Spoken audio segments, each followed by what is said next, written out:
Very important to get the win on the road, absolutely, but more importantly, let's play as a team.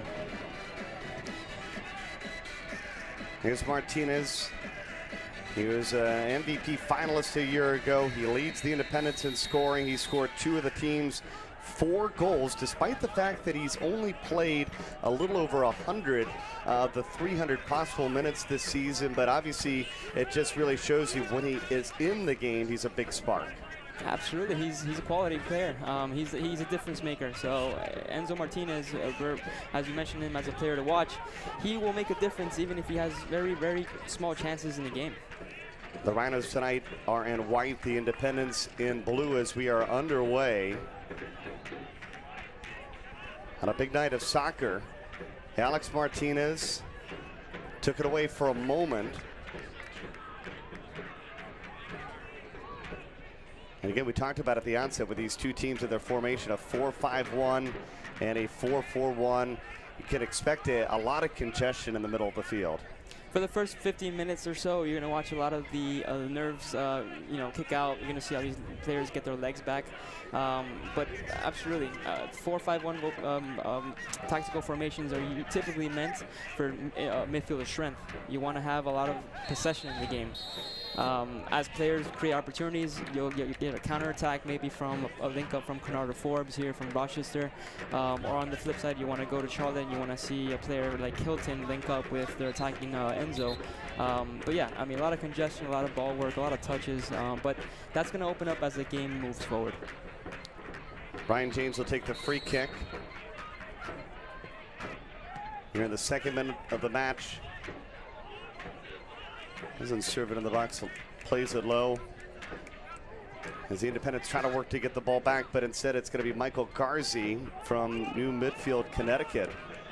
Won it back for the moment. Dangerous pass there, though, and it's won by the Rhinos.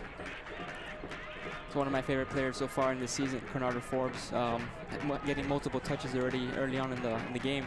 He's a quality player who will make a difference. He's the type of player that will set you up. He'll defend, he'll be scrappy in the midfield, but he'll have a finesse play moving forward with his attackers. So we're excited to watch a lot more of him this game. That was last touch by Wechter. We're going to see our first set piece of the game as the Rhinos are going to have a corner kick early on. Here's Canardo Forbes out of Kingston, Jamaica. He's helped create the most chances of the season so far for the Rhinos, and he'll serve it in towards the near post. Playmaker. He'll be searching continuously during the game for Fall. They link up well in the midfield, and not only that, but in the set pieces. They do a lot of creative plays up top with the corners and the set pieces. Fall, who's one of the taller players in the league, I mean, he's definitely a weapon up in the header.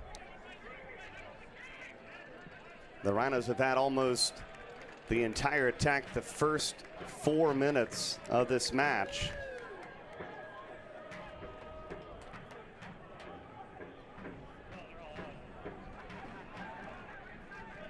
Bernie, I'm noticing on the field that we're playing on turf, so it's a matter of getting used to the flow of the ball, the speed, getting that proper touch. I mean, it's a beautiful pitch, but at the same time, it moves different. It's quicker than a regular grass pitch, so it's a matter of getting adjusted for a few minutes and then getting the pace on the ball.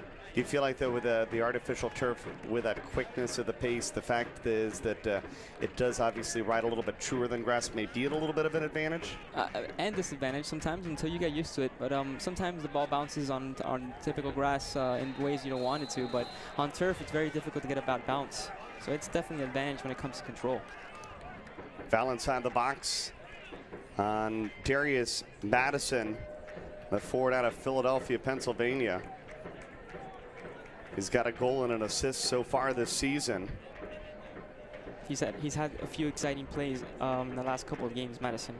A couple games back when I called it Rochester's game, Madison was one of the most exciting players on the pitch that night. So hopefully he brings it out tonight with Forbes linking up with Fall. Independence goalkeeper Cody Mizell. He's made 9 saves in 4 matches, and he's got a 1.25 goals against average. Both these keepers not giving up a whole lot of goals. Very important for a team. I mean, you have that confidence in your goalie. That takes you a long way. I mean, you know very well that if there's a great shot on goal, you're potentially going to be saved because you have a quality goalie. They play it back to the feet of Gomez, and he clears it to midfield.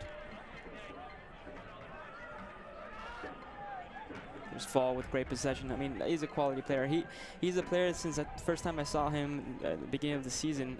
He never fails in the midfielder. He rarely makes a missed touch. He rarely loses possession, which is crucial for a center defensive midfielder. Now you could see the frustration on Michael Garzi as they tried to combine up the near sideline. That would happen for the first few minutes. Naturally, this will obviously happen until one of the two players, Forbes or Fall in the midfielder, grabs the ball, gets control of the game, and dictates the play of their team.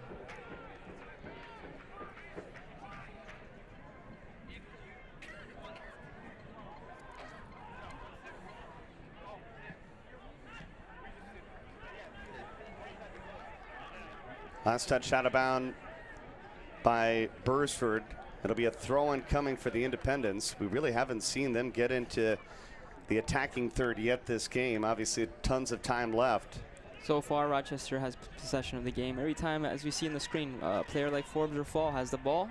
It's very tough for any team, including Charlotte, to gain possession on them. But like you said, it's only 6 minutes in. Let's see what happens. It'll be a foul against the Rhinos, a free kick coming for Charlotte.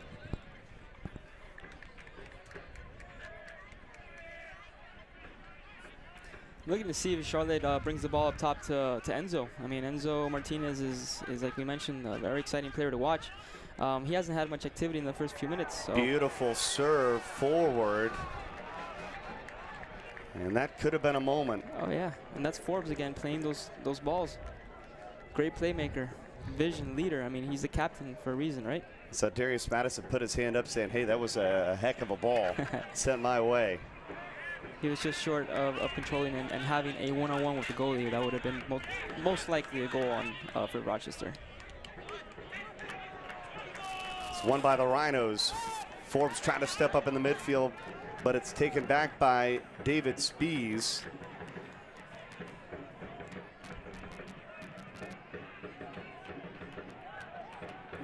You have to remember also they're playing at home. Rochester has that confidence going into this game. You know that they're home, they have their home crowd. That always makes a difference for a team. They play a little bit more energetic. They obviously have more confidence. It's going to make a difference in tonight's results, I believe. The Rhinos do lead the all-time series. 2 wins, a loss, and 2 draws. Charlotte on the other side, they're coming off their first win of the season, beating St. Louis for the first time in franchise history. And it was one of those gut check moments because they fell behind early. St. Louis scored in the 4th minute, but Enzo Martinez added an unassisted goal just a couple minutes later and then had the game-winning goal in the 29th minute. So you love to see that as a coach, coming behind or getting behind early, but having that resilience to work your way back into a contest. Absolutely, and having a player like Enzo will make that for you. I mean, not everyone has the quality that he has. I mean, he, like you said, unassisted. That means most likely he created an opportunity out of nothing. He received the ball, he created a chance, scored a goal, and he'll continue doing that because he has that confidence going into it. So it's very important for a team to have that type of player.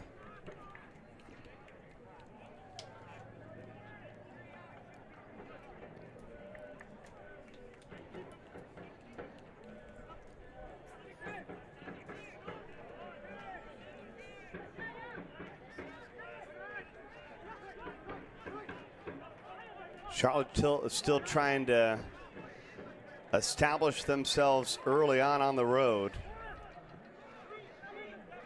Neither team has a shot on goal so far as we've reached the 10th minute.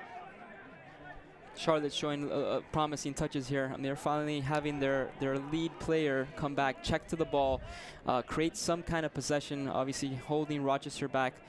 We need to see more of them move forward so they can actually have some kind of competition against Rochester, because so far Rochester has had the ball, has created. Conrado Forbes has had multiple touches on the ball. He's dictated the play so far, so absolutely great quality soccer so far. Ball played to Forbes in some space. The Rhinos get it across midfield, and they've got some room to work. Sent in, and it's going to be tipped out of play. A corner kick coming on a nice service into the box there. Exciting shot there. I mean, was that a cross or a shot? Not sure, but sometimes it doesn't matter. If they go in, they go in. But Francois, he took that ball. He went to the corner, obviously crossed that in, intentionally looking for maybe a wall. So as we see the replay here, great lead up by them. And then that cross shot slash attempt. Yeah, I put it on goal, right? Yeah, dangerous attempt. Second corner kick opportunity of this match. Forbes will take it now from the near side. Sending it towards the back post. And Mizell is on his line to corral it.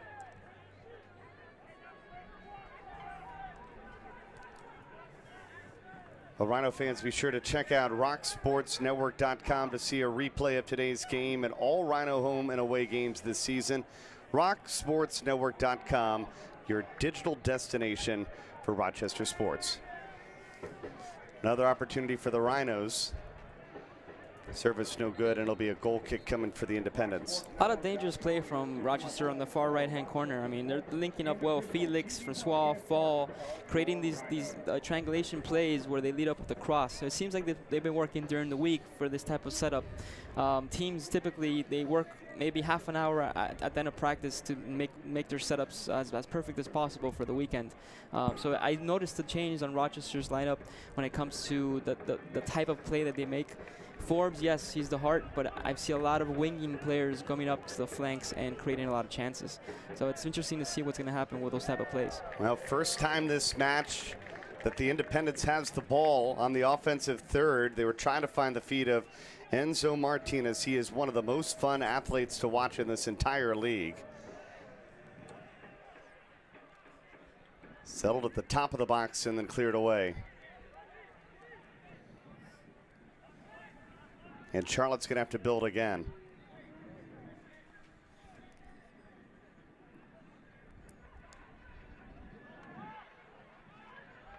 Twelfth minute of action. All the offensive opportunities have come for the home Rhinos so far in this match.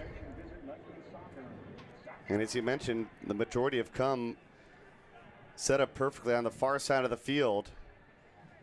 Independents, though, play it over the top. But some solid defense there by Joseph Farrell.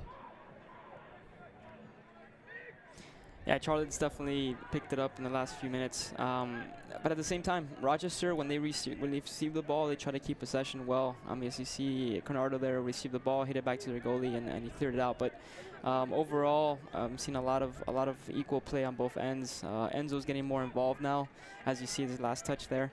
But then it comes right back to Fall. It comes back to Conardo. They receive the ball and they create play again. Johnson trying to step up to win it. Now David Spees giving chase as they pressure the Rhinos back line. Gomez has got to use his feet, and he gave it right back to the Independents as Martinez takes it away.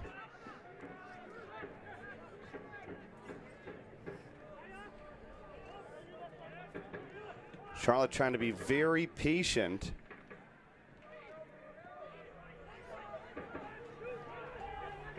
Not a good touch there by Martinez. He gave it right back.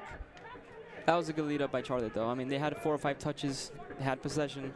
They looked for Martinez. Unfortunately, he came up short there, but they're finally waking up. I'm noticing a difference in the last few minutes for Charlotte. And sometimes as a former player on the road, you really want to feel that first 10 minutes or so of the game before you really start to press attack-wise, unless you have that opportunity, right?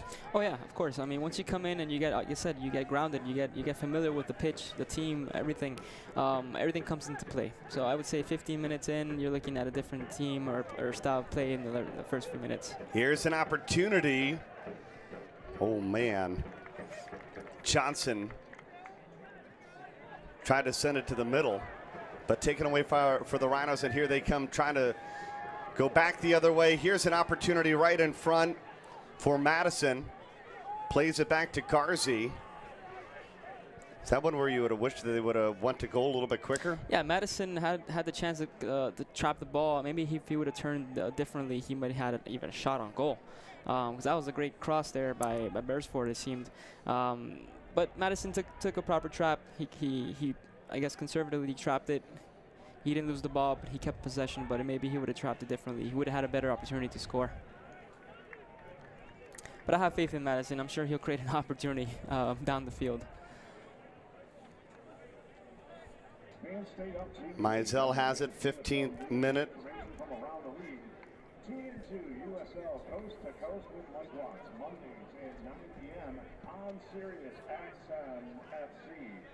He's going to send it across the midfield. And the Independence is going to get a throw in right at midfield.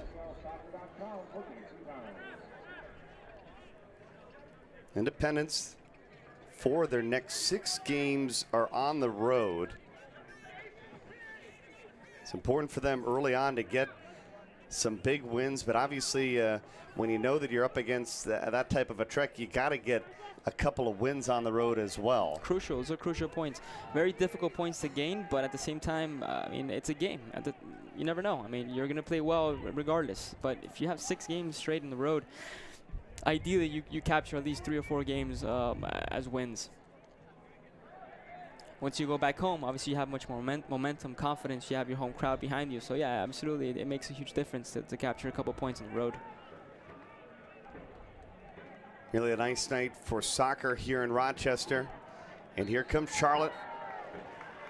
Thought that they were going to let them play with the advantage, but instead the foul goes against the Independents. I think that was a fair call. I mean, that he got caught, fall, chopped the ball, pulled it back, and he got caught in the ankle. I like Fall. I mean, Fall's a quality player, classy player in the midfield, very, very sound with the ball. I mean, he's great in the air, obviously. He has his height, but he connects so well with Canardo, and this season's going to be exciting for Rochester just because of those 2 players.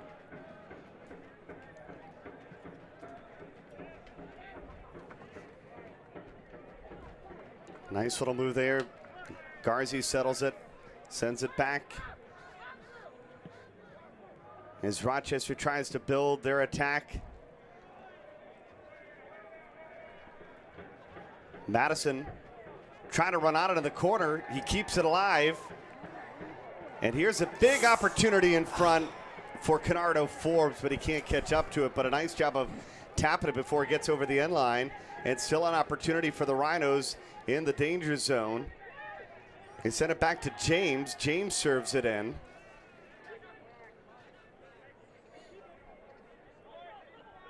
Yeah, Bernie, like I mentioned before, that's that creative connectivity that they had there. Madison linking up with Wall with Canardo came up short with that final touch on the ball, but then they kept it in the final third. So a lot of pressure from Rochester. They're creating their chances. I mean, it's a matter of a time. If they get really a target shot, they can make a difference maker. Joelle Johnson there with the defense for Charlotte. Forbes is trying to get a corner kick, which would have been the 3rd of the match for the Rhinos. Which consequently creates a scoring chance because Canardo hits it into Wall's head and you're looking at a goal.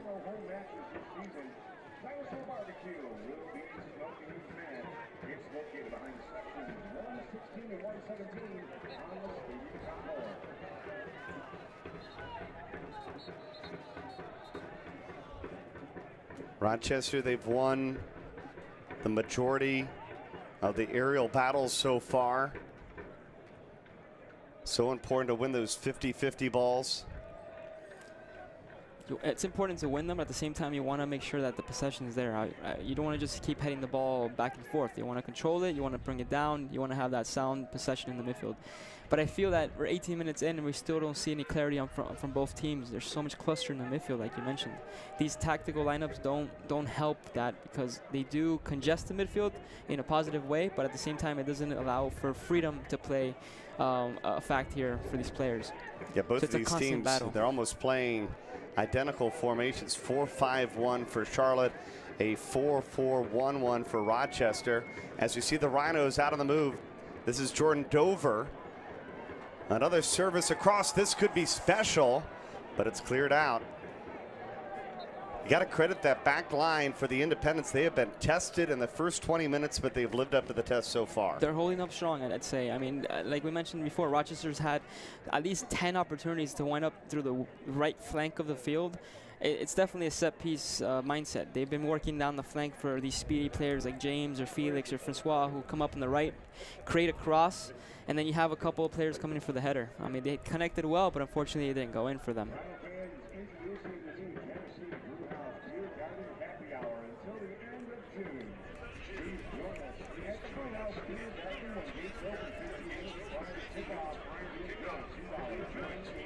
Free kick for Cody Mizell. He has been active early on.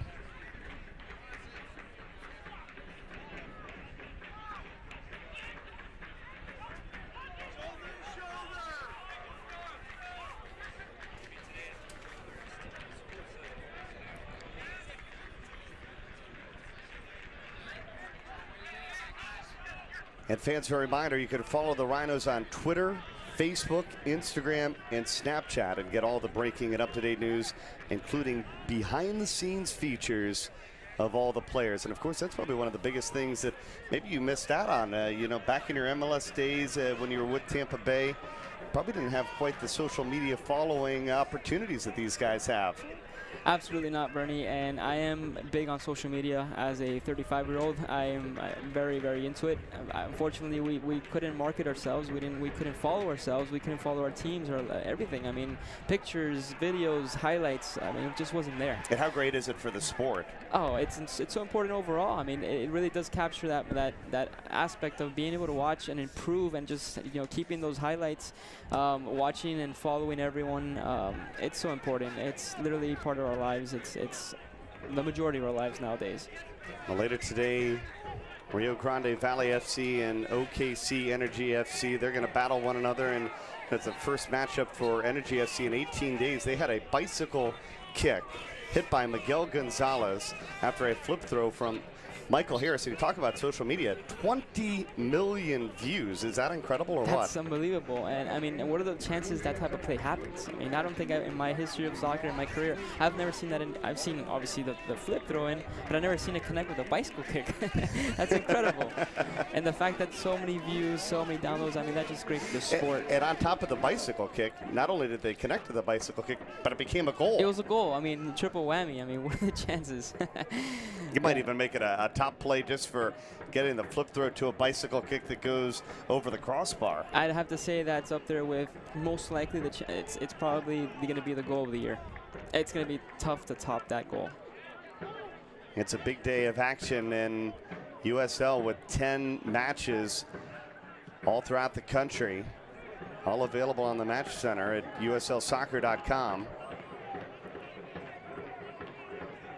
And it's really great for the sport to have the opportunity to get to see all these matches no matter where you are across the country. At any time and at any age, and obviously any portal. I mean, you have a cell phone, you're going to be able to watch it.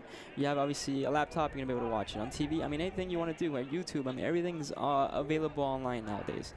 That's incredible. The exposure you get, obviously, as a player, as a team, as a fan, I mean, everyone obviously across the board is going to be benefiting from this. A foul on Ryan James. Stepped up. And a free kick coming for Charlotte. They didn't waste any time. A quick reset, and it did not work out for them. Great nutmeg there by Canardo. He's such a cheeky player. I mean, that's typical, creative play. Rochester working the other way. They have been serving it all match the first 24 minutes. And not once from the left side. Everything's come down from the right flank. Have you noticed? You have a mindset. Let's hit it down to the flank to Felix, who's obviously on fire. You have obviously Francois. You have Canardo. Everyone's obviously sharp on their touches. Everyone's flying down the flanks, and they're creating these chances for Rochester. It's about time that someone connects on the head or volley and puts a goal in, because they deserve it. Let's see if this is the chance. Another corner kick opportunity for Forbes. It's their fourth set piece of the match. And you can feel our camera rumbling in front. And that one found the head of Joseph Farrell. Just couldn't get enough pace on it. So they connected. I mean, before they didn't connect. Now Wall has a chance, and look at this, created an opportunity for them. And this is an opportunity. It's going to be a set piece just outside the box as they trip up Wall fall from Frankfurt, Germany. And a card is going to be issued to the Independents. To David Spees, I believe.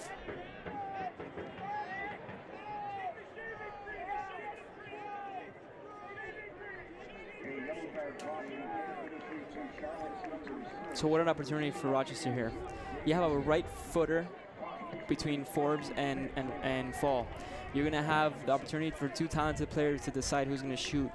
Most likely, they're going to go for maybe the in swinger, go for the second post, go over the wall. It's going to be a very, very tight shot for Rochester, but a great opportunity.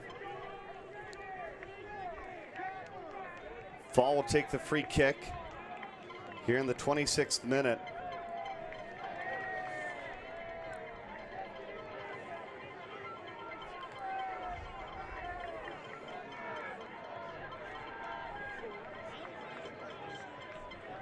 So these are the chances you wish for. This is what you want to have in a game as an attacker, as a midfielder, as a free kick specialist.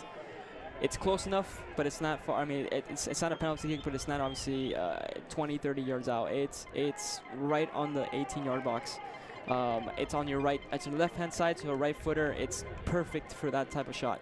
And excuse me, it's Davidson getting the yellow card. Mizell awaits on his line as Fall try to open up the scoring here in the 27th minute. And they've got a goal. The Rhinos strike first. That is a golazo, Bernie.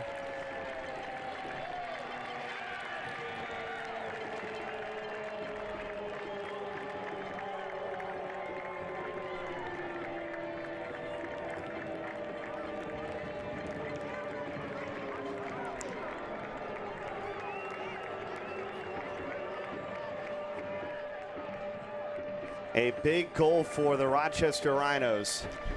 Fall that up with the right footer, in swinger, I mean, right around the corner of the wall, low enough, obviously high enough for the goalie, but low enough to not be an upper 90 shot. Excellent, excellent free kick. He's been practicing all week, I'm sure. He's been practicing all season. That's the type of free kick that you want. He had an excellent chance here. Great goal.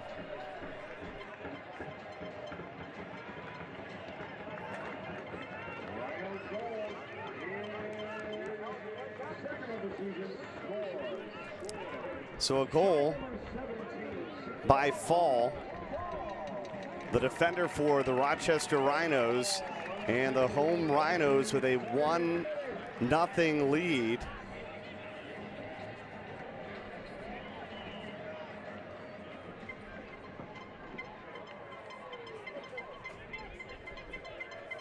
Rochester trying to get 3 big points at home. And you gotta love it when you're an athlete and you get that golden opportunity for a set piece and you're able to deliver. He stepped up and he capitalized. I mean, like I said, this type of shot is practiced. I mean, you have on your team, you have 1 or 2 players that are literally practicing on a daily basis, at least 50 to 100 shots after practice. This is what they need to do. This is what their specialty is. It's crucial because there's opportunities that come up in the game, and you have to capitalize. And that's why I had confidence when he pulled up. He was stationed well. He had a couple of feet. He rehearsed it and he capitalized. So exciting goal. Very good goal from Fall. And Fall actually had a penalty kick goal in the 34th minute in a win against Bethlehem earlier this month on April 1st. I remember that goal. Well struck penalty kick. Second on the team in shots so far this season, and the Rhinos, they're not holding back. They continue to pressure this Independence team. I mean, they're coming off a great goal. I mean, why not? Beautiful ball played over the top, and a nice clearance there by Ryan Felix, or else that could have been dangerous for Charlotte. Oh yeah, speedy attacker there. Going back to Rochester, I mean, they've been going at it all game. It's 30 minutes in. They've been pressuring. They've been creating set pieces. They have a lot of opportunities. I mean, they deserve a goal. Fall created that free kick for himself. He got fouled. So who better to take it if he's a specialist? So great goal on his end. Finally some space for Charlotte, but they'll play it back to the midfield. And isn't it kind of the story of soccer? Set pieces right now a 5-0 advantage for Rochester, and obviously you keep giving away those set piece opportunities, and eventually it's going to lead to a goal. Right, especially if their forte is set pieces. I mean, you have some teams that really have players that are excellent free kick takers, right? So obviously if you're going to have those opportunities being created, you're going to have almost half a goal every time you take a shot. So yeah, I mean, they're taking advantage of their quality players.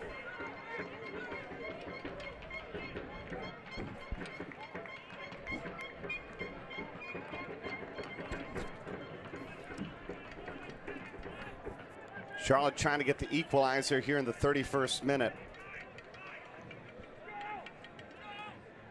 Doesn't look that way, but officially, Charlotte's had 54% of the possession. They serve it in the box. It's going to be punched out by Gomez. Possession's tricky. I mean, you see a lot of flair, you see a lot of creativity for Rochester, but at the end of the day, I mean, if Charlotte's been holding the ball well, which they have, they've improved, they've gained it back throughout the game, then that makes sense. But from an outsider, you're looking in, you're seeing a lot of these set pieces, you're seeing a lot of right flank work and a lot of crosses. You're thinking, hey, Rochester has this in the bag and they have all the possession, but it's not always that case. Maybe the first opportunity of the match for Charlotte, as Hilton will put it into play here in the 32nd minute. Independence trying to chase an equalizer on the road. Can they come from behind like they did in a win over St. Louis? They send it in and it's headed out right away. Charlotte, though, they've won it back in the box. Lots of Rhino jerseys, though, inside the box. Lots of white jerseys to try to get across, but credit Charlotte, they still have possession. And it's going to be cleared upfield. A nice job by Rochester to end the threat. And they get it up to Madison. And he can work some magic if he can get some space, but he didn't get an opportunity as Wechter took it back away for the Independents.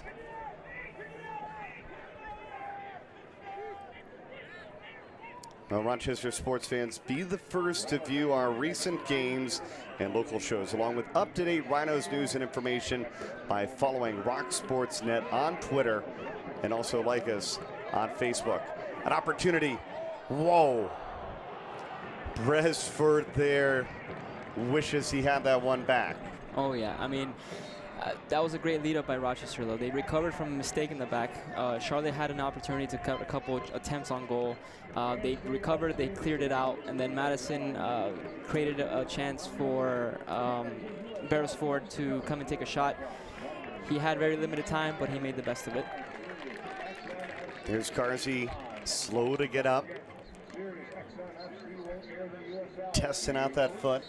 Garzi's been a silent worker. I mean, he's a workhorse on the left flank, but he's definitely underrated. I mean, the player obviously is very essential to the lineup, but we have other players that I guess overshadow him, but is crucial in the midfielder. I mean, as a midfielder, hopefully he's not injured there in the last play. Rochester going back to work. Man, Madison, I feel like he has touched the ball all night long, hasn't he? Yeah, he's got entangled the last couple of plays, though. But yeah, he's such a dangerous player.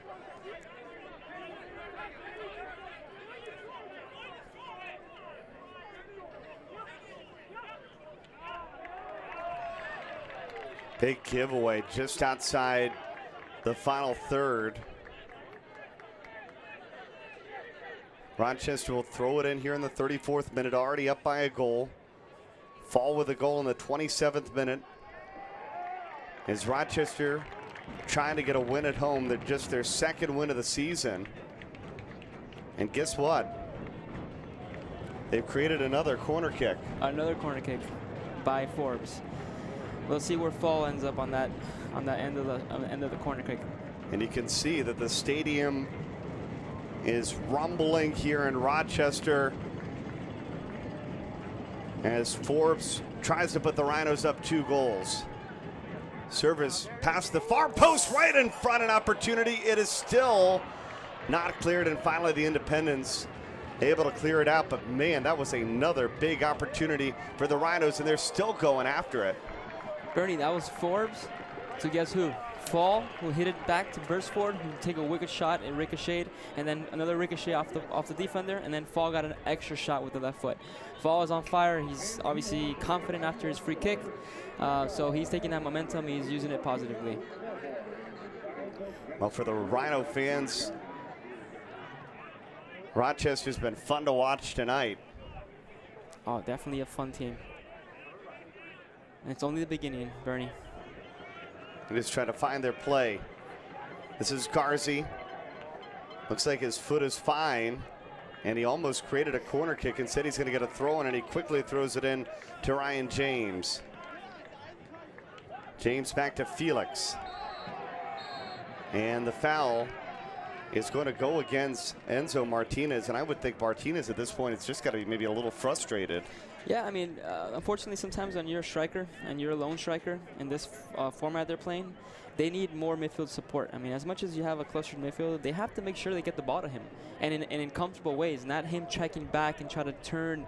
That just basically doesn't enable him to turn and use his flair and creativity. So he's definitely showing some frustration here in the first half. Forbes chipped it into the box, but it's headed out. But possession is retained as Stover steps up to win it back for the Rhinos. Now they'll serve it in. Played across. And a whistle, and the foul is going to go against Rochester here in the 37th minute.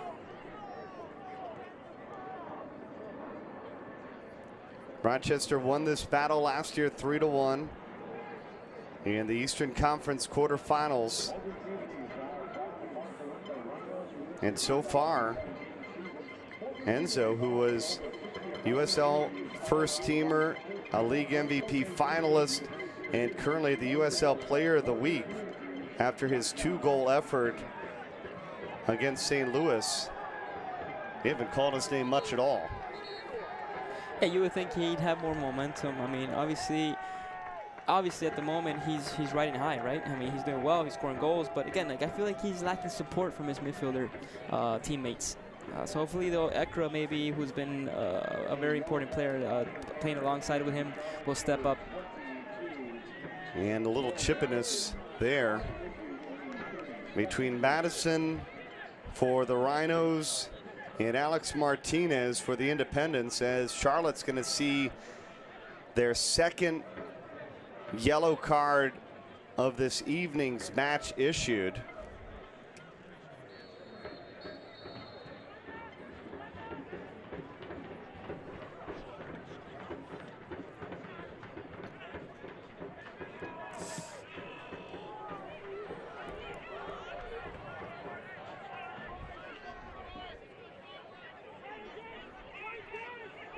Take another look at the card.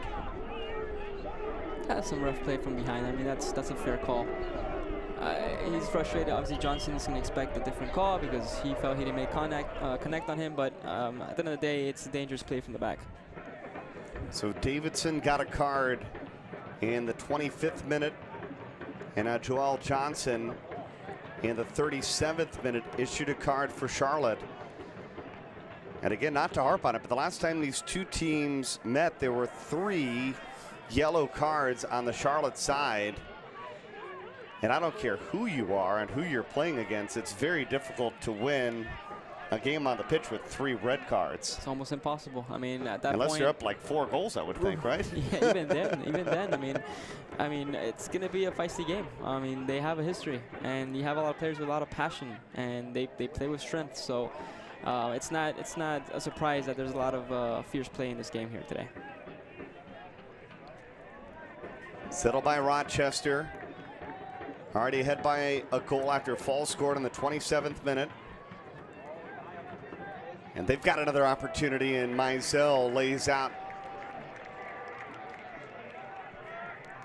Dover with another cross. Francois, Felix, I mean, they're all putting their part on the right flank. I mean, I've never seen a team that's focused so much on the right-hand side. I mean, I feel like Garzi on the left-hand side is purely defensive so far, but the right-hand side, they're exploiting the speed of these players to make these crosses. So good for Rochester, and hopefully they capitalize on another goal here at home.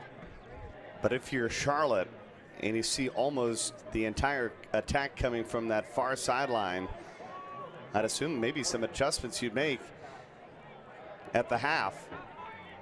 Absolutely worthy of an evaluation, but at the same time, they're such creative players that if they start thinking only and watching only the right-hand side and focusing on those players, I mean, any of these players could sneak into the left and create a scoring opportunity. So they have to continue with their disciplined formation in the back, because you never know with these Rochester players. Well, the lone goal tonight came on a set piece. The Rhinos have outshot the Independents 4-1 here in the first half, with 2 of those 4 shots coming from inside of the box.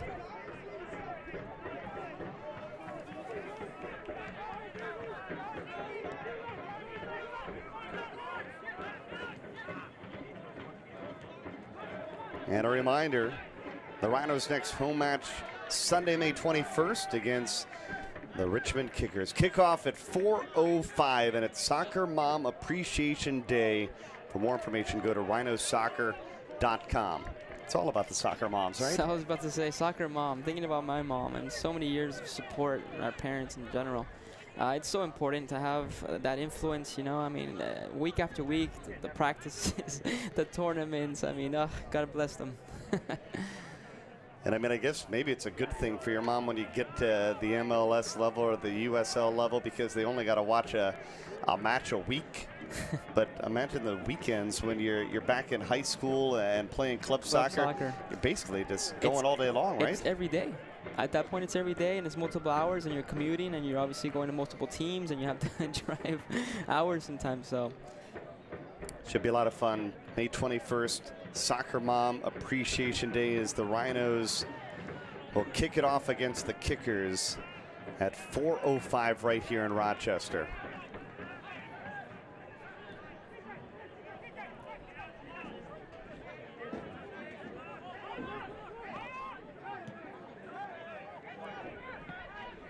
Bernie, the last few minutes, the game has really opened up. I mean, Rochester's had the ball, and at the same time, Charlotte's picked up the possession game. I'm equally pleased with both ends. I'd like to see Enzo pick up his pace in the second half. He may have some support from the midfielder, Ekra, supporting him right behind. But overall, I'd say it's been an entertaining first half. I mean, there's been a lot of scoring opportunities from Rochester. Charlotte needs to start getting a couple of shots on goal to really, you know, get Rochester's goalie warmed up for the second half. But overall, quality soccer.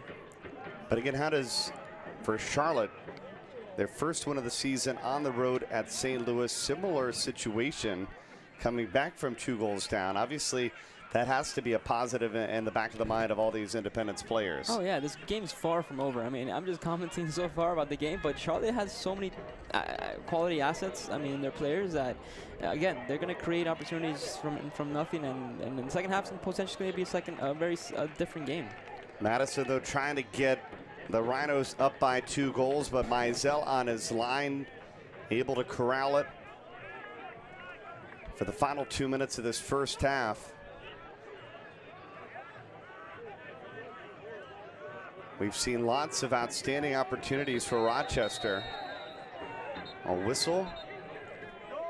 Martinez taken down at midfield, and looks like we're going to see our first yellow card against the Rhinos.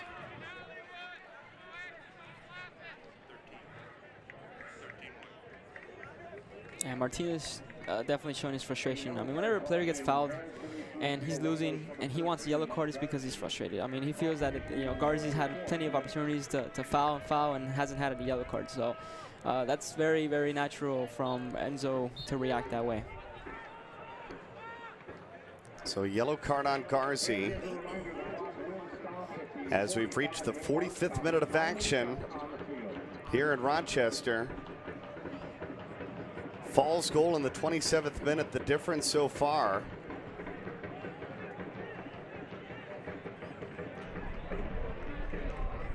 See Garzi just come from the back. That was a great turn from Martinez, though. I mean, but again, I feel that he should not have to come back so far down his field to pick up the ball to try to create. He should be at the end of the creation. He should be, right? I mean, a player should be who's going to be scoring a goal or expecting to score a goal. He can't do both. So second half needs to be adjusted for Charlotte. Rhinos try to go up by 2 here in the final minute, and Mizell on his line knocks it down and makes another save. It doesn't stop for Rochester. They haven't stopped their attacking menace. They've been creating and penetrating. So second half is going to be exciting to see how many goals they can potentially score here. It's a young Charlotte team. Charlotte started 2 rookies in the midfield. Ross twice. Wecker 4 times. And it's not easy for these young rookies to go on the road.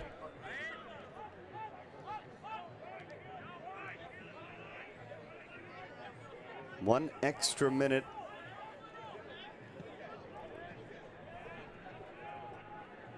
added here of stoppage time. Charlotte trying to find that equalizer.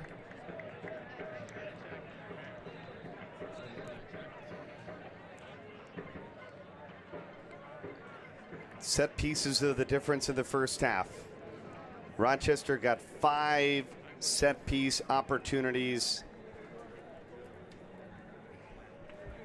And Fall tripped up just outside the penalty area, proved to be the difference so far in the first 45 minutes. You see Martinez getting really heated with the referee here with his calls. Protecting his players, he wants some kind of fair call on this.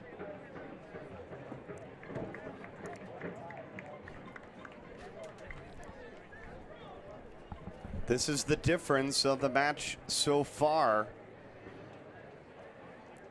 Wall fall in the 27th minute.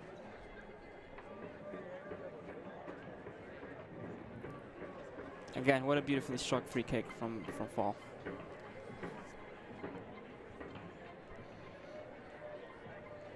I would imagine when we get back to action on the pitch, there can't be but a handful of seconds before we go to the half. Yeah, Rochester's goal here is to kill the ball. I mean, they're going to hold it and they're going to, touch it around and hopefully continue going forward. But rest of the legs, obviously, not that any last second goes in. That's their goal, but there's not going to be much action after this. Looks like Dennis Castillo, 5'10", 160-pound defender out of Costa Rica, is okay. And at this point of the match, it makes it easy because he can watch probably the final 10, 15 seconds from the sideline, and that is the whistle for the halftime break. Rochester trying to pick up their second win of the season, trying to get a victory at home. And they got a little help from their defender, Wall, who scores in the 27th minute. And that is the difference so far at the break as Rochester leads Charlotte. To hold the ball, but they've created constant opportunities down the right flank. And as we begin the second half, 2 players for Charlotte, Johnson and Davidson, both playing with yellow cards. For Rochester, Garzi got a yellow card in the 44th minute. Feel like you have to be more cautious when you're playing with a card? Of course. I mean, you don't want to overdo it. I mean, Garzi, he's a very energetic player, so I'm sure he's going to encounter himself in a couple of contact plays. But you need to pace yourself. You need to make sure you're smart with your tackles. That's basically it. But you still have to play hard, obviously. Rochester captain Canardo Forbes. Again, I have to say, one of my favorite players so far in this season. Early on, I saw him play a couple of games, showed his true technical ability, his leadership. He's really making a difference for Rochester's franchise here. We are underway here in the second half. Rochester in white, Charlotte in blue, and this is what we was going to say, but we didn't really see the first 45 minutes, but in a blink of an eye, the opportunity for Charlotte was gone. And guess who it was? It was Enzo Martinez with the ball. So hopefully he does more of that second half.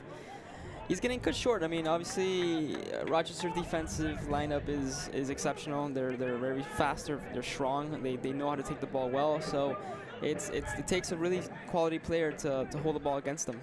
Over to Francois. Sends it across. This is dangerous, and they got another goal. The Rhinos have scored again. Garzi finds the back of the net.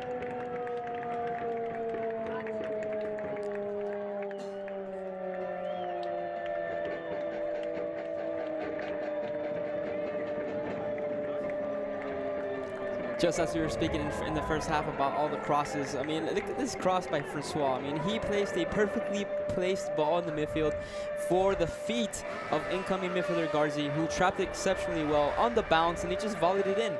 You can't ask for a better goal. I mean, that was just beautifully set up by Francois on the right-hand side. Great goal, great deserved goal by Rochester.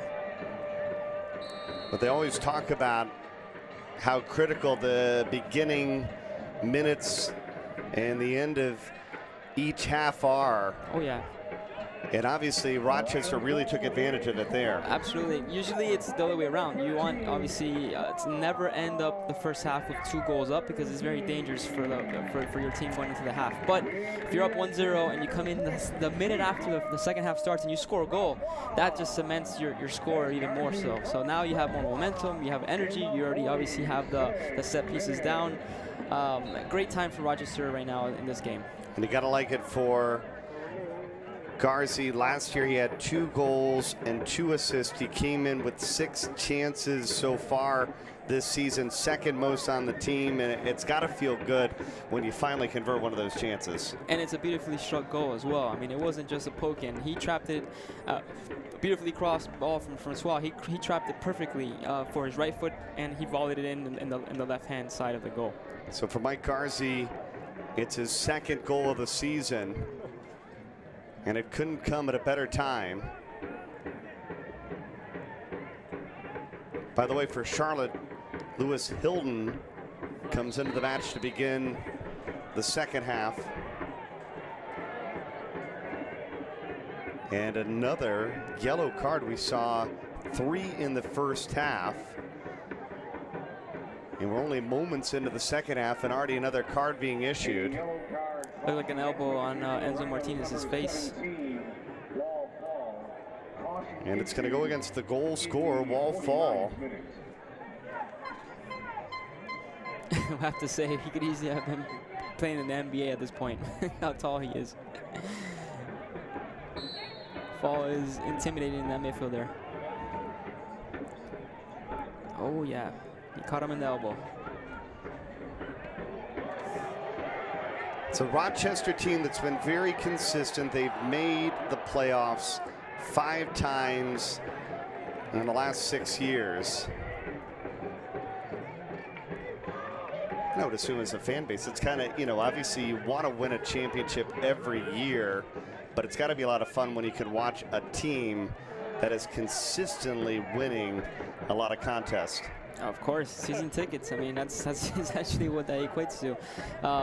To have a home team, obviously, that's winning, and you're gonna have that support. I mean, that's so important for a franchise, for a home base. Yeah, so it's very difficult to find it, but when you have it, you want to take advantage of it. And lucky you if you live in that city, right?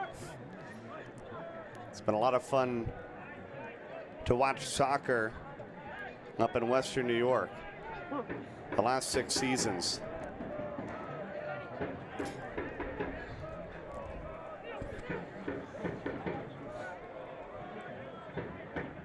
Here comes Charlotte on the move, getting it to the near side to Castillo. We haven't seen a whole lot of opportunities in their offensive third. Marquez Daniels. And the foul is going to go against Alex Martinez. And a reminder, Rochester fans, you can check out Rock Sports TV, digital channel 46.5 for Rochester's largest selection of locally produced sports and outdoor adventure shows, hunting, fishing, cars, golf, football, hockey, MMA, high school game broadcast, and more. Rock Sports TV, digital channel 46.5 and on demand at rocksportsnetwork.com. Forbes.com. Now that you mentioned that, Bernie, I mean, the last play we just saw, which is the repetition of the last basically 50 minutes of this game. Francois hitting exceptional crosses. I mean, he's been practicing this all week because at the end of the day, if he perfects his cross, he's potentially going to set up his teammates with almost half goals every time he hits the ball. He's dipping them in. Great technique. That's why one of the reasons why we talked about Francois at the onset, though we haven't seen him score a goal this season. You can see how important he is to this offensive set for the Rhinos. He's a playmaker. He's an assist maker. I mean, he's setting up goals. That's what he's doing. That's his job. He's going up the flank, running up and down the whole game, and he's hitting the ball into the box. Foul at midfield against Charlotte. Rhinos quickly reset it. Here in the 52nd minute, Fall scored a goal in the 27th minute on a set piece. And then Garzi took advantage of a beautiful service to open up the scoring a minute into the second half. And the Rhinos trying to get another opportunity right in front, and they got another goal. The third of the contest for the Rhinos. And a beauty at that. How about Darius Madison? He's worked so hard tonight.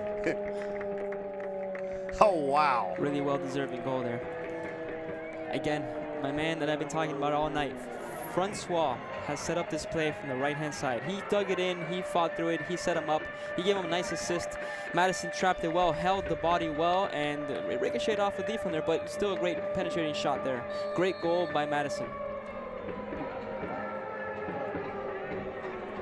The offense is clicking tonight for Rochester.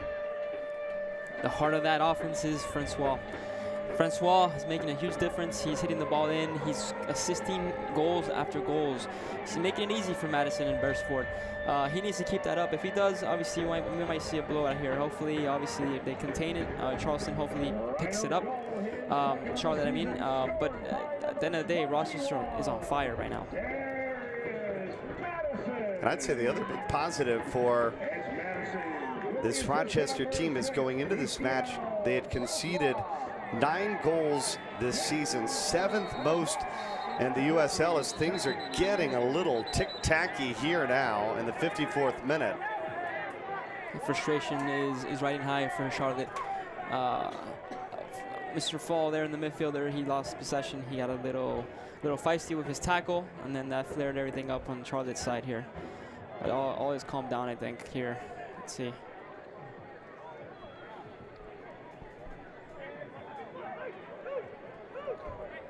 And a nice job by our referees tonight of trying to just ease and get some peace. Not an easy job, I'll tell you that. I would not want that job.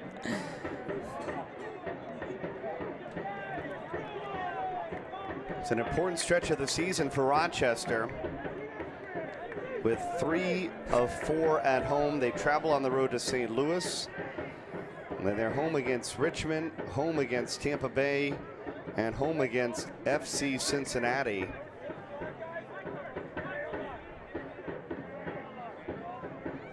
A chance for this Rhinos team that historically has been very good, 5 of the last 6 years, making the playoffs, to find their footing.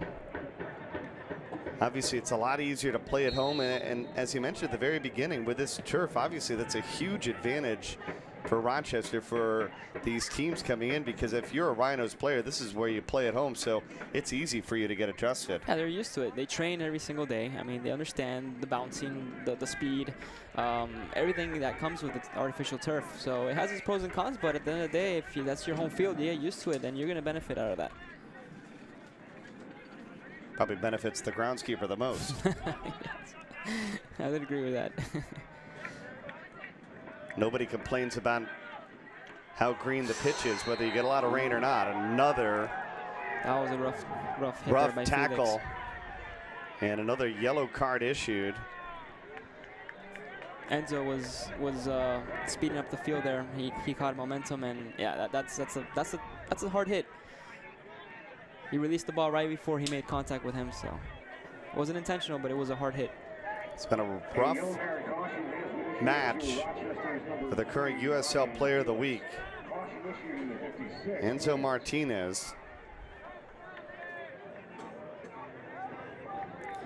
Well, as an attacking player, I mean, you're going to be constantly hit from behind from all angles. You're going to get elbowed. Obviously, you're going to get tackled. He's a stocky player. You can tell he's very strong on the ball. So he's going to be resilient, but hopefully, you know, there's no ill intention on those tackles by Rochester. Martinez will get set to send it in here in the 57th minute.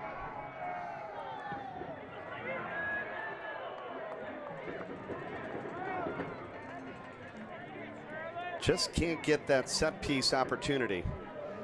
See Felix with the yellow card. Sun County proudly brings solar to the Rochester area with residential, commercial, and the Rochester region's first ever clean solar option.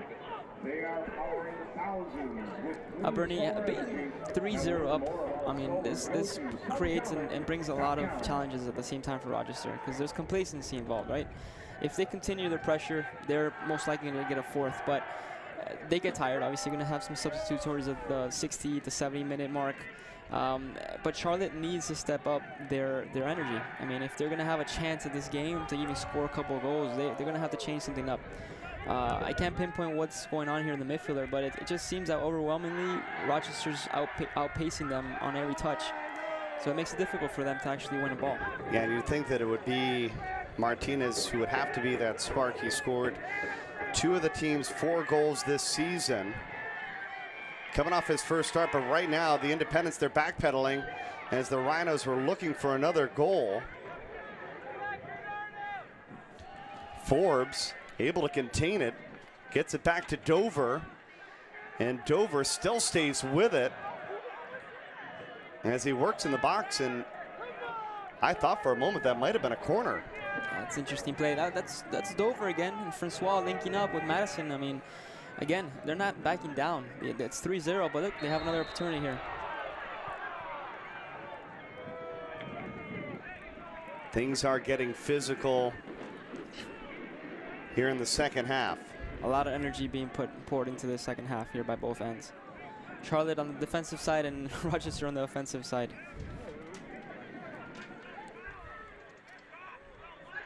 Martinez bringing it up for Charlotte. Now, Charlotte, I noticed they made a change. So Enzo Martinez has come back to play more of an attacking midfielder role. I mean, he was a lone striker in the first half. He's coming back. He's playing his true position, which is the number 10 traditional, pick up the ball, create, hold, you know, create momentum, creativity. So maybe Charlotte will have a better chance by giving him the ball as much as possible so he can actually put his talents to work.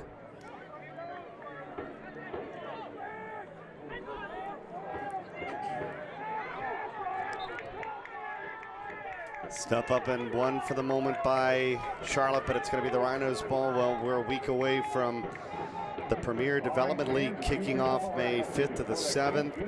And really been an integral part in developing some big-time players we've seen make a difference both in the United Soccer League and as well as the MLS. This season, 370 players have PDL experience, and you know, you talk about you were one of the original players that played with the Tampa Bay Mutiny in the MLS. It's got to be interesting to see just over the last couple of decades how much has been put in to creating the next generation of soccer players in America. Yeah, it begins with the minor leagues. It begins with the youth levels, the club system. I mean, the mentality, everything's changed. I mean, when we were young, growing up, playing in high school, club soccer, that was the end all. That was essentially, if you're making it to some kind of collegiate level, you get a scholarship.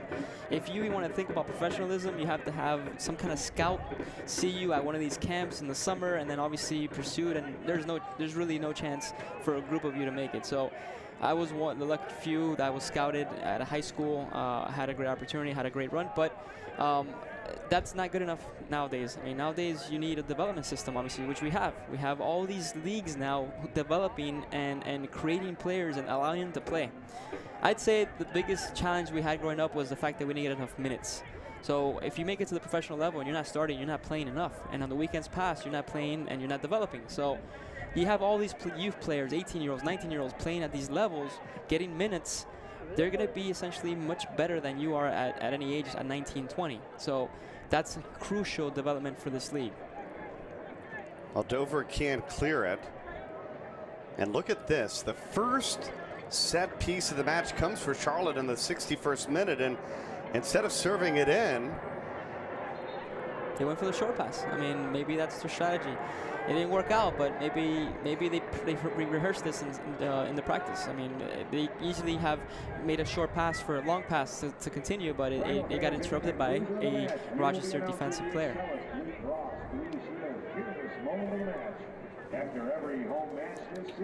Well, a reminder, you can dress like the players with new Rochester Rhinos merchandise. Go to RochesterRhinosSoccer.com and click on the Team Store tab for options in 2017. Wait at RhinoSoccer.com.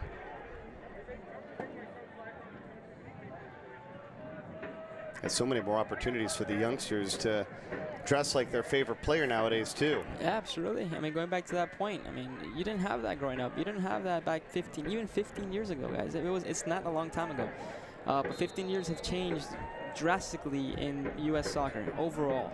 The MLS, I mean, the way the MLS was presented back in the early 2000s is completely different. The USL, completely different. I mean, you have players playing in both leagues now. They're obviously getting experience at the highest level between the USL and the MLS, and they're getting the minutes. The 18-year-olds, the 19-year-olds, they're getting the minutes, and that's the crucial difference between 20 years ago to now. Yeah, and how important is those minutes for the future of American soccer? It's all confidence. I mean, you get momentum. You played a game, you get a whole 90 minutes. Independence trying to get their first goal, but the Rhinos keeping the sheet clean so far. Now can they counter? Did Francois just come in because he looks like he has fresh legs? Man, how is that? Racing up the near side. He has not stopped all game. Wechter took it away from him just as Rochester was about to enter the final third. Well, there's a reason why Cristiano Francois has been our player to watch. I mean, he has been exceptional. A couple of assists just tonight. Workhorse, I mean, he has not stopped. He's actually been more important to Conardo than Fall in the midfield. I mean, he has been crucial for these goals in this Rochester 3-0 score. Martinez trying to switch possession. Charlotte, almost as quickly as they had space on the far sideline, it ended. But they still possess it, trying to build into their offensive third. Trying to get at least one of these 3 goals back. And how about the Rhinos there? Tiptoeing across the end line. Keep it from rolling out of play. It'll still, though, be a Charlotte throw-in here in the 64th minute.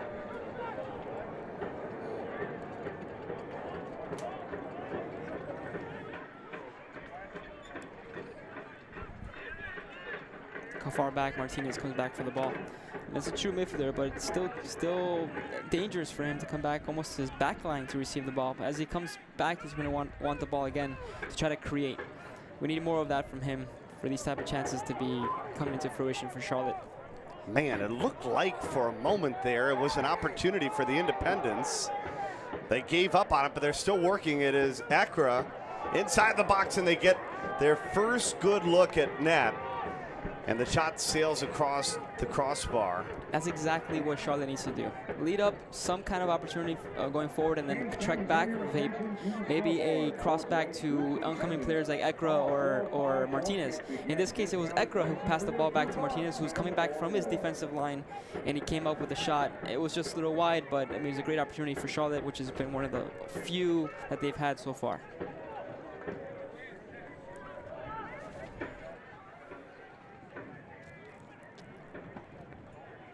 It's a Charlotte team that's played in only 4 matches entering today's action, tied for the fewest in the USL, so that certainly can make a difference.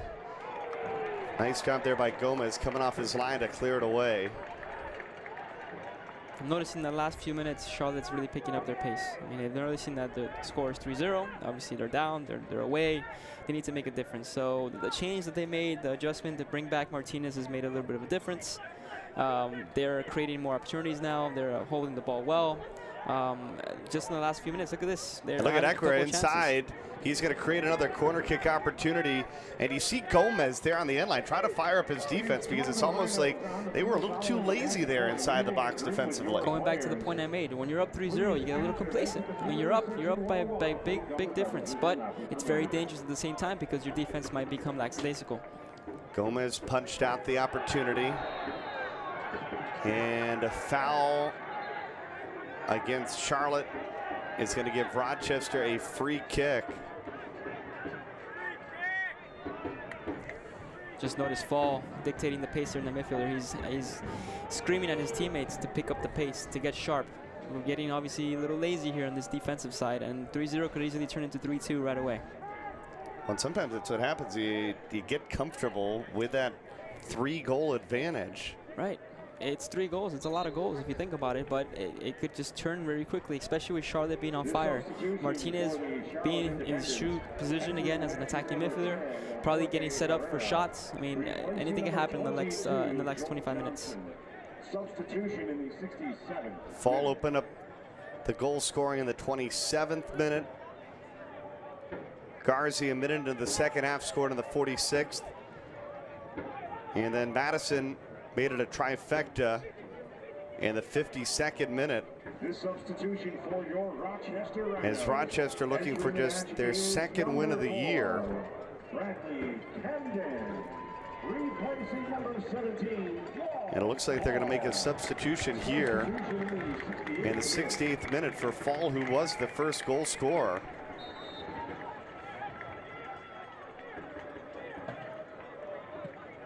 Fuo coming in from Paris, France. That's what's interesting, as you see all these athletes coming from Europe now to play soccer over in America. It's always been the reverse, right? You've always had aspiring U.S. players wanting to play in Europe or in South America, but now it's the reverse. Everyone wants to play in the U.S. Logically, it's very attractive to play here. So a lot of obviously pros when you play in the United States. The level is great. Obviously, it's improved so much over the years. Everyone criticized the U.S. many years ago, but nowadays we know very well we're contenders in the worldwide stage. So why wouldn't you want to play in the United States, right? It's logical.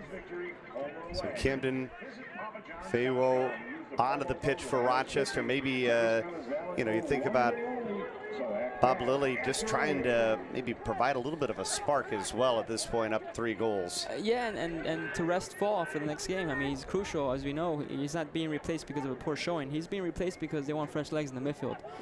They want to bring in a player like Camden, a player like Forbes, who has experience. Those players obviously will hold down the fort. They'll make sure that they control the ball well, slow down the pace, keep possession, obviously kill the clock, because they're up 3-0 at the end of the day. I mean, it's not like they're up 1-0. So those changes are crucial for a team when they're up.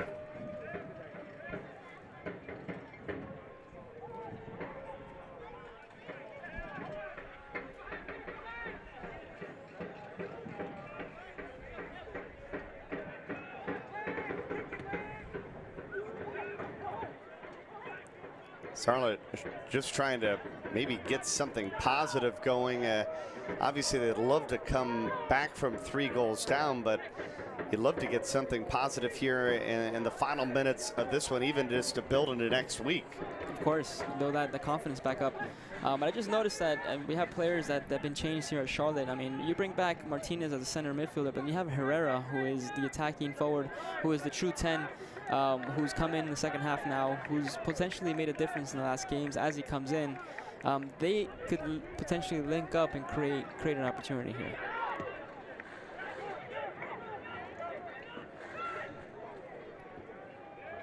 Here comes Rochester back on the attack. Fayewo just into the contest, providing a little spark. And it looks like Castillo shaken up. This a good first touch for the Frenchman coming in. He's brought in, again, to reiterate, he's going to essentially create that spark in the midfielder. He's going to create some flank play, get some crosses in. I mean, he's going to keep the momentum up for Rochester, who's still 20 minutes away from the game to the ending, so they have a long way to keep that score up.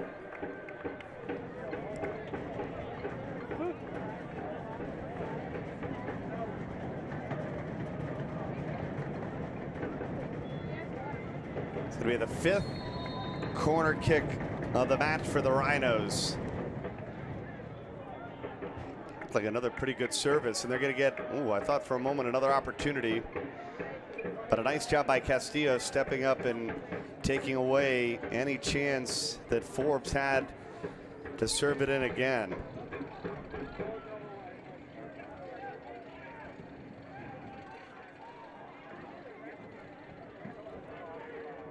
Is this the moment for Charlotte?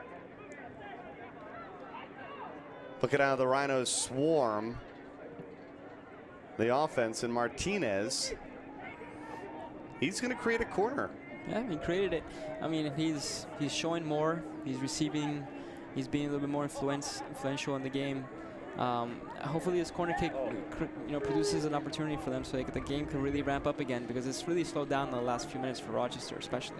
Nothing but short corners so far. This time they serve it low. It does, though, create another serve into the box. Gomez punches it out. Off to the races for Francois again. He's such a speedy. That's a rough pass. He gave it right back to Ekra.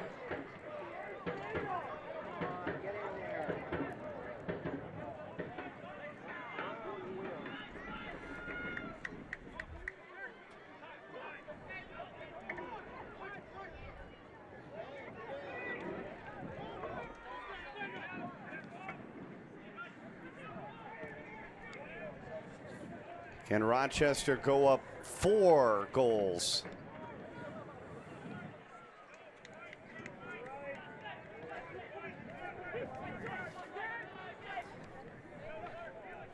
Just noticing in the last few minutes, again, Rochester picked up the ball. I mean, 5 or 6 consecutive passes leading to an attack. I mean, this is what they want to do. This is rehearsal play for them. So leading up to this game, and obviously the next couple of games they're going to try to implement the same type of strategy with the core of these players.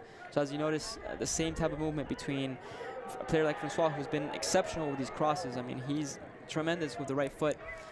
It's great to see for Rochester, and it shows a lot of potential for the rest of the season for them. He almost found Madison again. Camden Faywo tracks it down in the corner, working against a double team. He really had to work, and now it's going to be a free kick opportunity coming for Rochester. Almost a short corner type spot as the ball going to be a couple yards off the corner. And another big opportunity coming for the Rhinos. Yep, set piece after set piece. I mean, Canardo's Forbes' right leg is going to be exhausted tomorrow with all the shots he's taken and crosses. Forbes sends it in. And another corner kick opportunity. Set piece after set piece.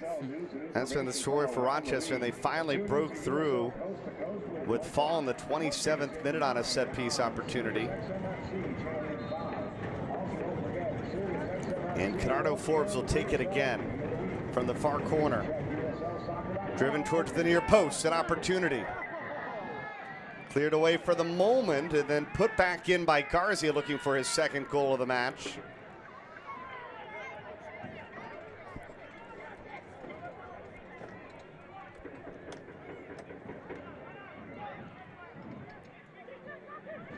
Here's Garzi. Trying to switch it to the near side to Francois. Some fancy footwork, and Francois, he's going to be called for the foul. Well, a reminder that the Rhinos' next home match is Sunday, May 21st against the Richmond Kickers. Kickoff at 4:05, and it's Soccer Mom Appreciation Day. For more information, go to rhinosoccer.com. And Garzi, who was shaken up in the first half, is shaken up here in the second half. He's worked well today. I mean, he has not stopped. I mean, he's been exceptional for Rochester. But sometimes you just get nicked. You need a couple of moments to recuperate. Just like everyone else is obviously taking a breather. Rochester's worked well tonight with their passes, their possession. Charlotte's really made an effort to pick up their pace in the last 20 minutes. But again, it's been troublesome for them to find an opportunity to score. Herrera and Martinez haven't really linked up enough. I mean, a lot has to change in the last 15, 20 minutes for Charlotte to have an opportunity to score. They're checking out Garzi here in the 77th minute.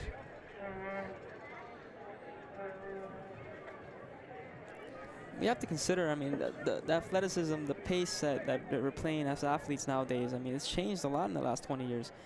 Players are stronger, they're faster, they're bigger. I mean, in overall sense, I mean, there's more prone for injury because you are stronger, but at the same time, you're going that much faster.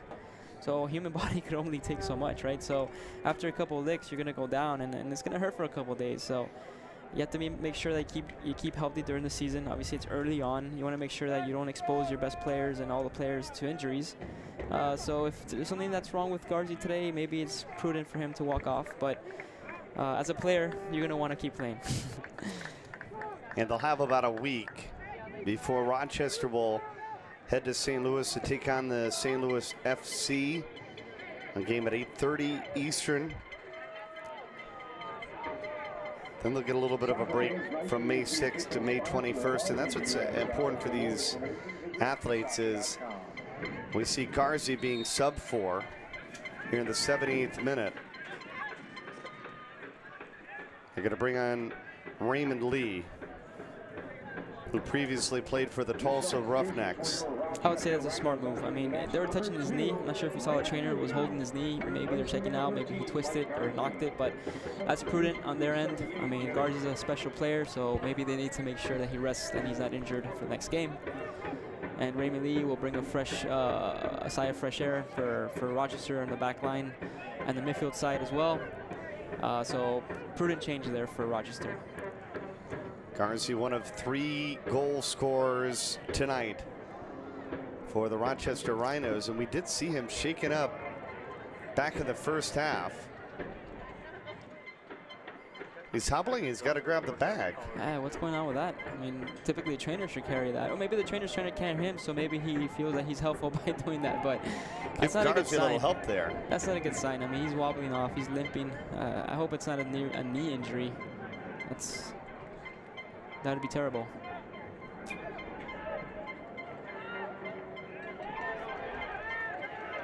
Francois, look at his lightning speed, and instead of taking into the corner, he wisely brings it back to Dover as they try to set the attack. Great heel pass by Martinez. Look at Francois coming back to play a little defense as well. Player to watch, and in my opinion so far, player of the game. I mean, it's still, we're not even close to the end of the game yet, but he's done enough already to hail the player of the game in my eyes. His work ethic, his creativity, I mean, his reluctance to give up. He's come back, he's defended, he's assisted. I mean, what more can we want from Francois on the right side? So well earned. Created 3 chances tonight. He's touched the ball 42 times, and he's passed the ball at a 73% accuracy. That's incredible. That's remarkable. I mean, like a player like Francois, who's once you have that momentum and you get the confidence, you rarely have a bad touch at that point.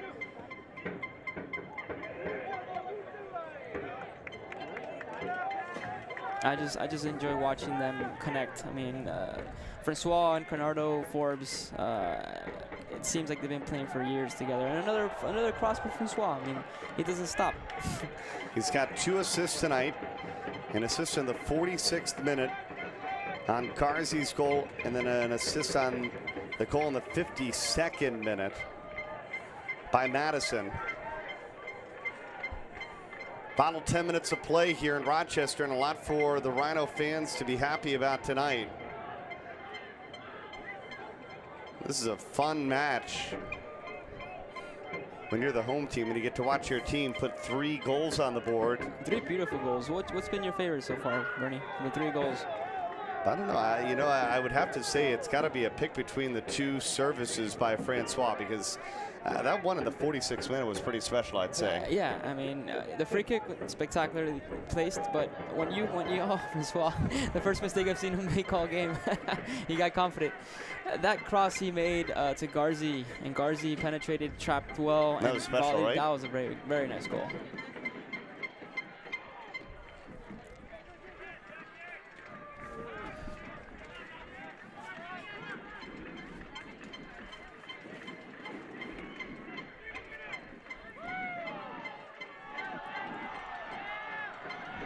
They keep working. Madison That's working confidence. against 2 defenders. So all this type of play is all confidence at this point. They're up. They know it. They're winning calls, and Madison's nutmegging players. I mean, what more do you want as a crowd, as a fan? You see these beautiful goals. You see possession play. You see your favorite player, Forbes, walking up to his 12th corner kick. I mean, come on. It seems like 12 tonight. Officially, they'll put it at 7, but it seems like a plethora of opportunities for Rochester to score on set pieces so far tonight. Can Rochester go up by 4 goals? It's been a busy night for Mizell between the posts tonight for Charlotte. And probably at this point, one that he'd like to forget.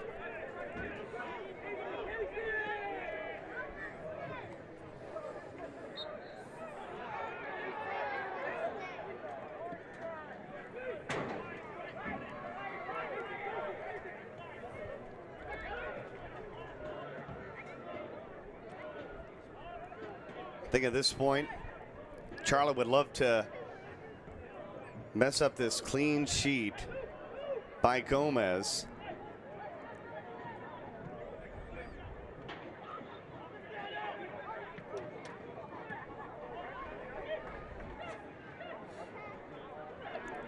It seems like Charlotte's rarely gotten the ball in a dangerous spot. You know, they hold the ball every once in a while. They get a couple consecutive passes, but I mean, they haven't been as contingent as Rochester has with their chances. A couple passes here and there, but they haven't had the possession. I mean, there's a big difference between the 2 teams tonight. I mean, again, players like Mr. Francois with the ball. Look at him keep it from rolling out of play. Francois going to goal now. He was tripped up in the box.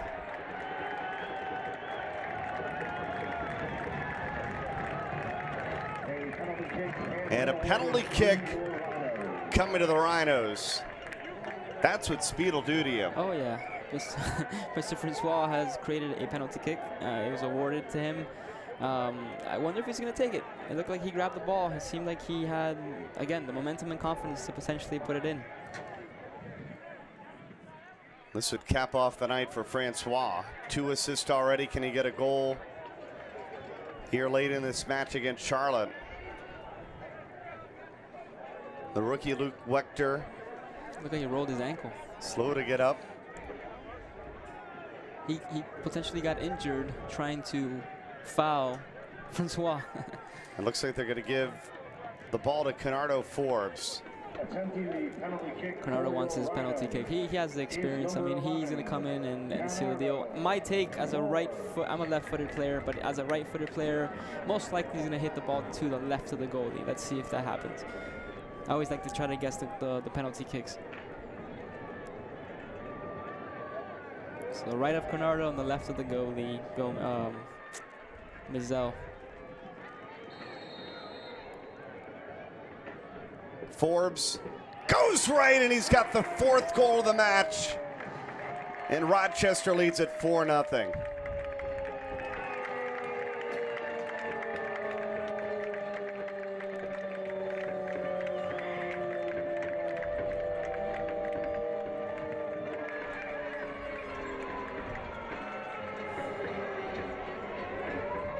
Mr. Canardo Forbes, one of my favorite players in the league so far.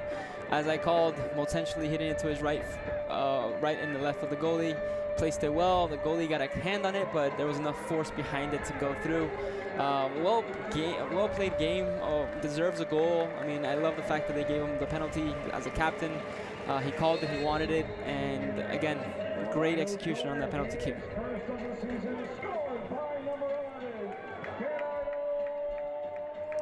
What a night for Rochester. You know, as much as we talk about the offense, I think that they've got to be equally pleased, obviously, with what the midfield and the defense has done, because they've made it a fairly easy night for Gomez between the posts. I agree. I mean, their defensive line is strong. I mean, their midfielders are impactful. I mean, their possession is so key. They know how to hold the ball. So as you concrete these goals and you go 4-0, I mean, now at this point, last few minutes, you're looking into this hold, not get injured, not get any red cards, yellow cards, be smart with their play, and just, you know, drain out the clock. And you think going in, it's a Rhino team that had just 42 shots this season, tied for 5th fewest in the USL. It's got to feel good to have one of those nights with an offensive output like the Rhinos have had tonight. Of course, it feels great. I mean, you're going to come out of this game now and most likely into the locker room, and they're going to be riding high for the next couple of games. Momentum. It's called momentum. All you're going to do is confidence and momentum going into this next couple of games. 4-0 will definitely do that for you, and especially because they're playing well. If it was a 4-goal penalty kick game, I'd say not so much. But they're playing well. They're all the talented players are coming out. They're showing their creativity. They're putting it together. They're all working as a team, as unison. So if it's gonna be a feel-good game tonight.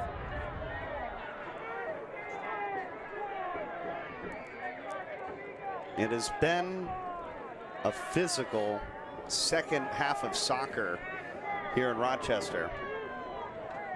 Luckily, we haven't had any red cards. I mean, we've had plenty of yellows, and Martinez again on the floor. I mean, he's been knocked down. The typical player who tries to hold the ball, tries to dribble, is going to be targeted as a defender. So he just needs to be sure that he doesn't get any injuries going into the next couple of games.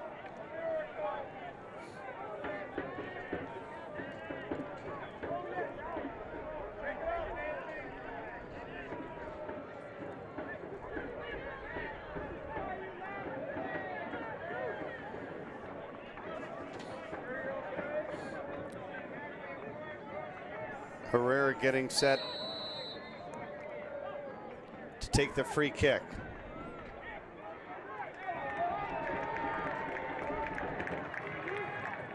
And right at Gomez, who will handle it easy, as we've reached the 89th minute of soccer.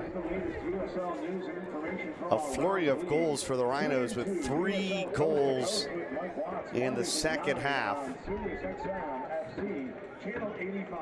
as they're moments away from just their second win here in 2017.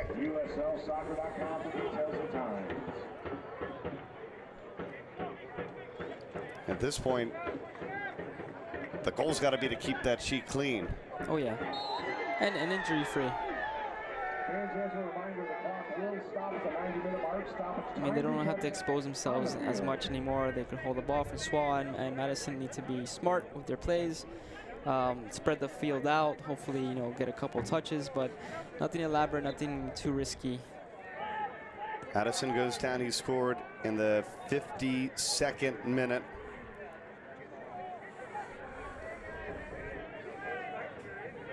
'90th minute of play. that was interesting. That was a great play. I think Madison attempted to head the ball to the right, but it hit his left side of the head and went backwards. So he actually cleared it out for Charlotte there in that last play. They're going to add 4 minutes of stoppage time onto the clock.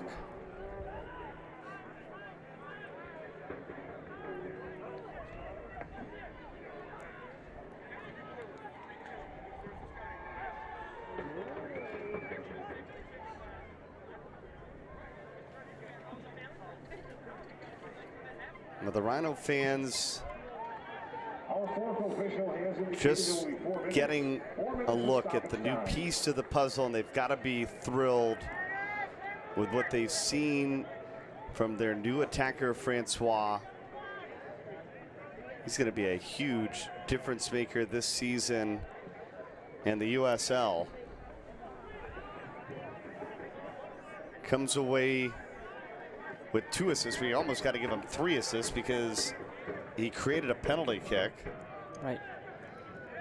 Yeah, he's definitely earned his potential ballot for Player of the Week just for this performance. Again, he's my player of the match. I'm not sure about you, but he's definitely earned it. He's done exceptional for Rochester tonight. Yeah, you got to give it to Francois. Jorge Herrera in the corner. Slide tackled out of play. And another yellow card. It's been a flurry of cards in this match. 5 cards between these two teams. I'm surprised Herrera didn't start the game. I mean, last time I saw Charlotte play, he was up top playing along with Enzo, but he came in late in the second half. I mean, not much of an impact. I mean, he's a player that needs to connect well with midfielders. Hasn't had many opportunities, but he is an experienced player. He's Colombian. He's played at all top tier levels in Colombia with some of the top teams over there. And he brings a lot of veteran experience for the Charlotte team, but not much tonight. He earned the yellow card now. Hopefully he can retain his sheet pretty clean here.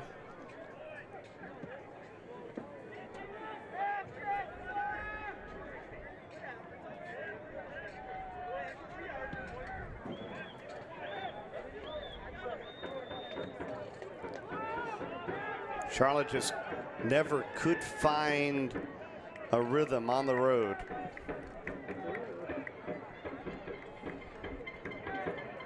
And they have many road games ahead. Hopefully they'll pick up the pace here.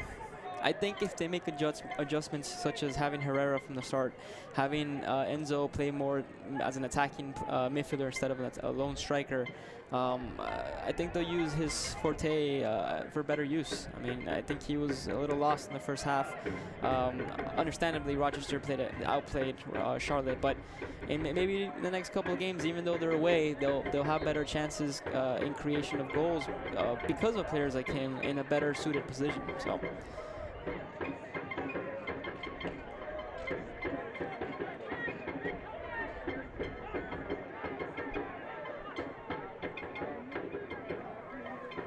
Quiet night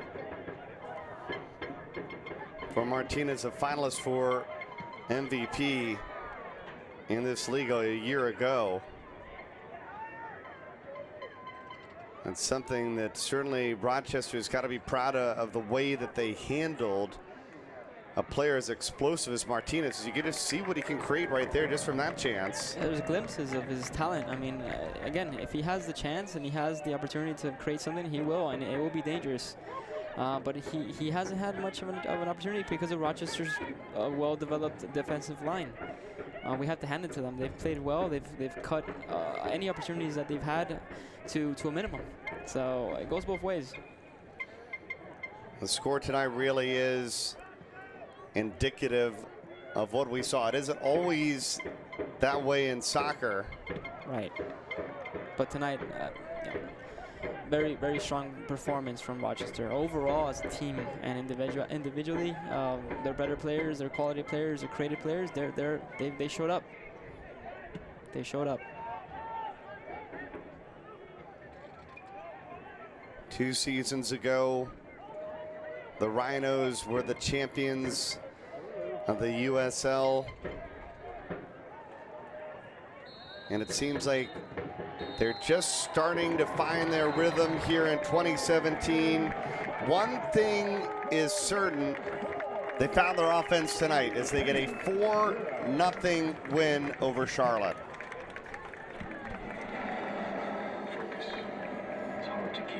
It started with a goal by Fall in the 27th minute, and then Rochester poured it on in the second half with 3 second-half goals. We'll wrap things up when we come back to Rochester. Multiple concussions actually put people at risk for early dementia. It's kind of like Alzheimer's with a kind of paranoid, angry edge to it. So we've been trying to develop a blood test for concussion so we can say yes or no. You had a concussion, yes or no. Hopefully, early diagnosis equals early treatment and prevention of dementia down the line.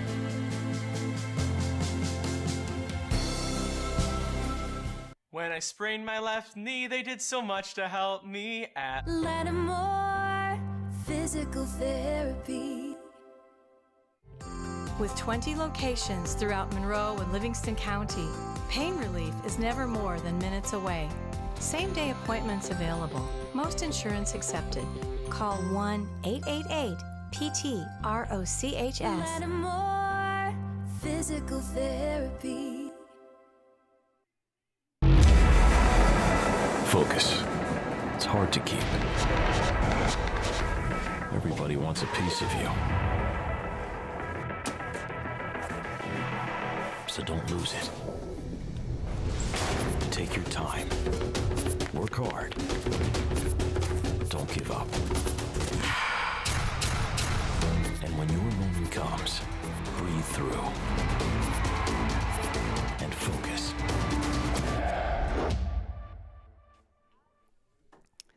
A big night tonight for Rochester at home. They get a 4-0 win over the Charlotte Independents as they get their second win of the season. It all started with just a flurry of chances in the first half. Their fifth set piece was the key to the match as Fall scored in the 27th minute as we check out our match highlights tonight. And let's go into these highlights. I mean, you'll see that you have a lot of fluidity from Rochester, a lot of right flank play, a lot of crosses. Early on, we had Francois, who's been brilliant and excellent in every touch that he had in the game. Cross after cross, opportunity after opportunity for Rochester. Fall with the beautifully stricken free kick, as we said earlier. I mean, a player that made a difference in the game. He was subbed out later, but I mean, he really put his mark on the game with his free kick. Then we have a lot of chances from individual players like Beresford and Madison. Francois again with his crosses. I mean, the whole highlight reel was basically going to be Francois and his crosses. I mean, he created so many opportunities. Some rough play, obviously, during the game. We had a lot of yellow cards. I mean, it was reflective of the last couple of matches we've had between these two teams. And Madison, who